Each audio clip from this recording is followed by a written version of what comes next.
What's up, guys? We got that Kizer Genie that we're checking out today. Super interesting knife. I picked it up during the recent sale that Kizer was having, 50% off. I got this sucker for under $40. Let's do some profile comparisons. So this is definitely more medium size, very comparative to like a raccoon or a bug out. So a little bit longer than your Para 3 lightweight or a Rat 2 if you have one of those. And then your Spyderco PM2 and or Shaman, which is also comparable to your Rat 1, is going to be a little bit bigger than the Genie overall. And you see the Genie is a more slender knife. It's been a minute, I feel like, since I've had a slender knife on the channel. And as I mentioned a little bit ago, very comparable to a raccoon or a bug out. Got a touch more length on it, but it's very, very comparative. Again, just more slender overall. What are we talking about in the pocket here? Well, here they are lined up and they're very similar. Very similar. Now, keep in mind where the pocket clip is located and where it folds over. They're going to ride very similar in the pocket, very similar for what you have hanging out, but it is going to be the cleanest and slimmest profile. So very, very minimal pocket space here. All right, got the scale out here. If you're enjoying that video, don't forget to leave a like, guys. And if you're not subscribed, consider subscribing.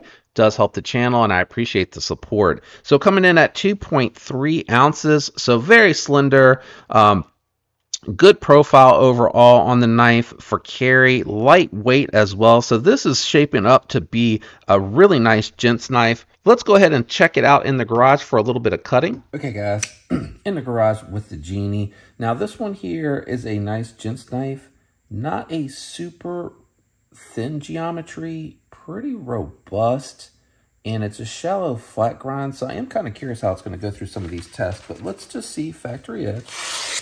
No surprise there, guys. Absolutely no surprise. I think the catalog paper is jumping. Yeah, I think it's just jumping on me because I can feel how smoothly it's going through the paper. Let me see. Yeah, it's going through smooth. What is catching up there? Hold on, let me just, I believe this is the cover, so should be okay. Let's check it out.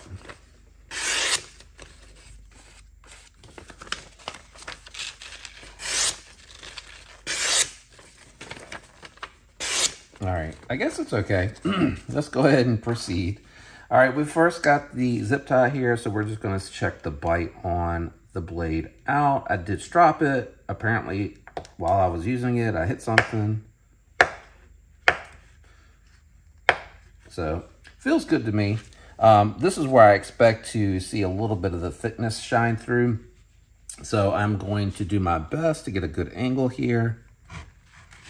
No, that wasn't as bad as I thought it was going to be. Is it a little resistance because it is a thicker blade stock?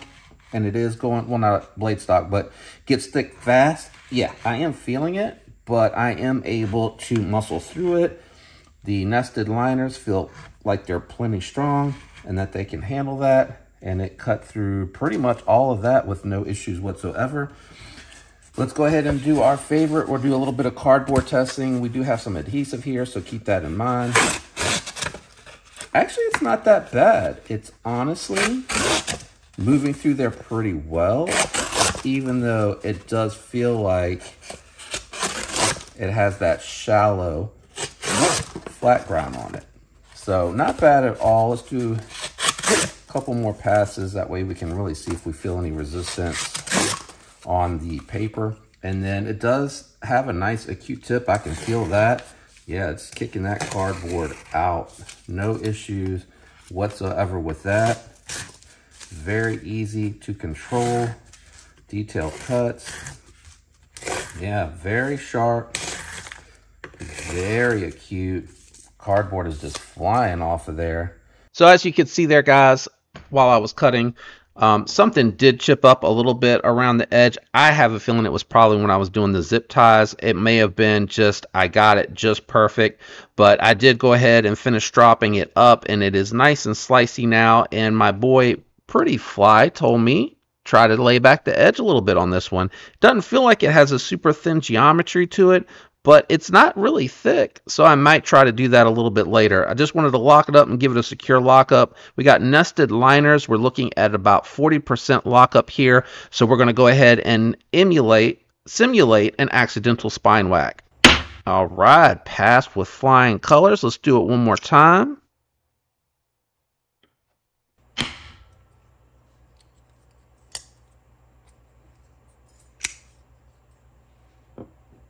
Nice. So we passed 3 whacks simulating accidental spine whackings. We're not batoning with this one.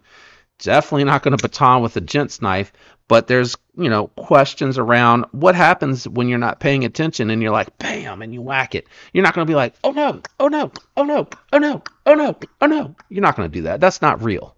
And a folding knife is not meant to baton. So if you don't know about my rant on that, I actually dedicated a video to that. But I want to jump into this.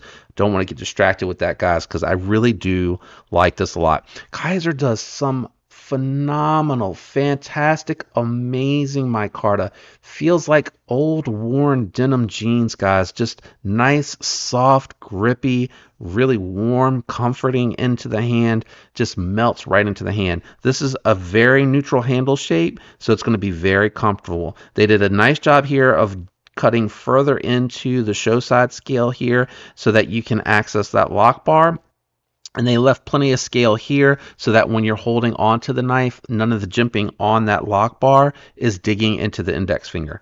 I like these types of pocket clips where they lay flat, round out, and flat going forward.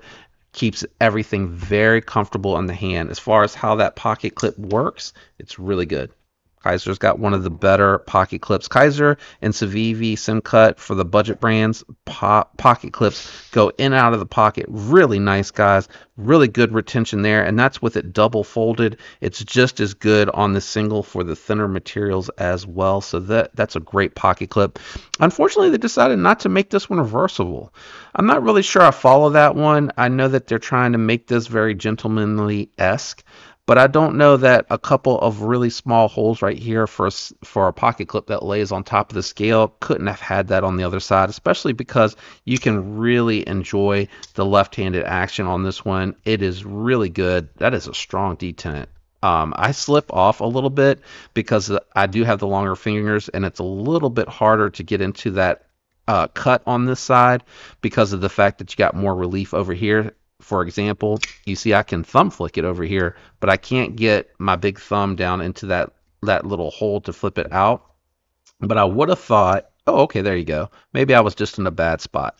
Oh, yeah. It is easier because I got a little bit more access here. What I would have liked to have seen, because this is pretty thick here, is them to kind of put a little bit of an angled slot here to get in there, because it would have been easier. You see I'm slipping off to get in for that reverse flick with the finger for me having it a little bit larger. Something like this, which you see on the, might be hard to see on the Ultim, JD, but you see how they kind of chamfered that a little bit there. I might go and do that myself because I really do enjoy this one.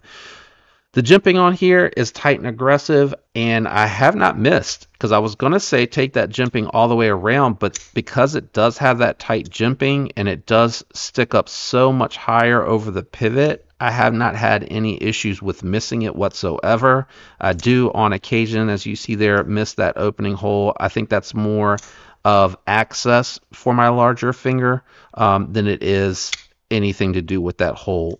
I'm able to easily, on the show side where it has that relief cutout, get in here and flick it. But I think if they could have just done the same thing on both sides, like right in here, just maybe like at a 45, I think that could have worked really, really well.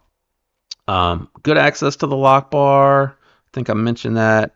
Very smooth action. Let's listen to the sounds.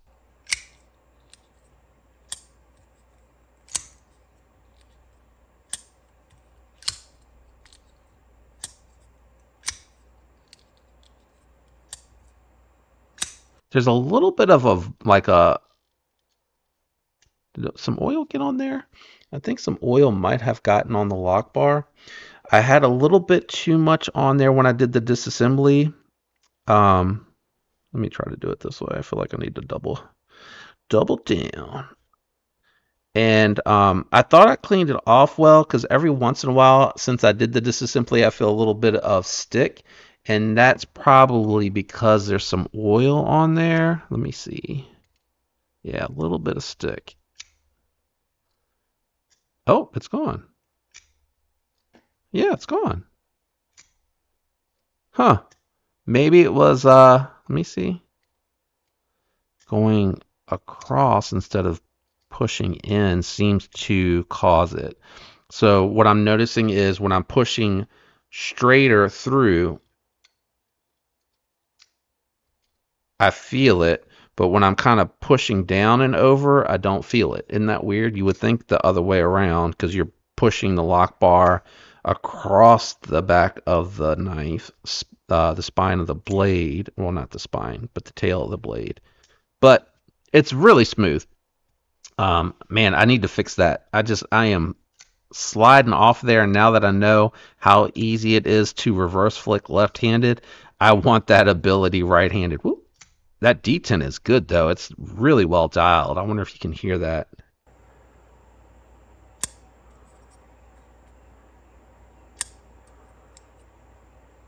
Pretty impressive because in the disassembly you'll see these liners. They're robust, but the lock bar itself is relatively thin. I have no way of showing that to you here, but it's a relative. You don't have much space, so it's a relatively thin lock bar in that regard. But it's got a really well done detent. It's just really impressive for the size. I like this one, guys. Check out that static wash too. Man, I really need to fix that. I need to fix that. If I come all the way up on the knife, which feels weird, I can. Oh, I was getting into it pretty good, but apparently not. I'll work on that relief there. You got that classic Kizer static wash. It's a really good finish though, guys. I really do like their static wash.